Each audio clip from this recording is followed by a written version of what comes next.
কতগুলো সন্দেহের সৃষ্টি হয়েছে মানুষের মধ্যে।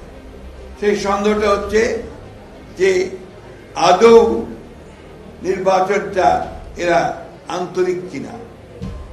কারণ আছে এই সন্দেহ সৃষ্টি হওয়ার। ভয়াবহ একটা ফ্যাসিবাদী অবস্থান থেকে, একটা শাসন থেকে আমরা একটা গণতান্ত্রিক শাসনে যাওয়ার জন্য একেবারে তৈরি হয়ে আছে। গোটা দেশের মানুষ এখন সেইটাই চায় যে অতি দ্রুত যেন তারা একটা গণতান্ত্রিক পরিবেশে ফিরে যেতে পারে। তো এখন পর্যন্ত 7 মাস আমরা সেই জায়গায় যেতে পারিনি, কারণ আমরা দেখছি যে নতুন সরকার, অন্তর্বর্তীকালীন সরকার, আমরা তাকে সমর্থন দিয়েছি। তারা চেষ্টা করছেন অতি দ্রুত কিছু কাজ শেষ করে এই নির্বাচনের দিকে যাওয়া। কিন্তু এর মধ্যেই কতগুলো সন্দেহের সৃষ্টি হয়েছে মানুষের মধ্যে।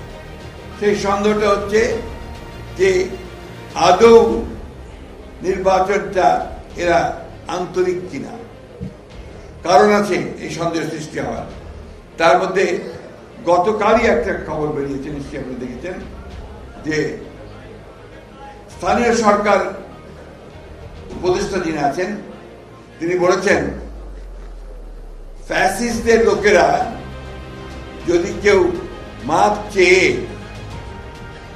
নির্বাচনে অংশ নিতে চায় তাহলে তারা অংশ নিতে পারবে। এটা কি আপনারা মেনে নেবেন? তোমরা এটা মানবে? এর থেকে এটাই প্রমাণিত হয়েছে যে তারা এখন তাদের নিজেদের স্বার্থে ওই ফ্যাসিস্টদেরকেও তারা জায়গা দিতে চায়।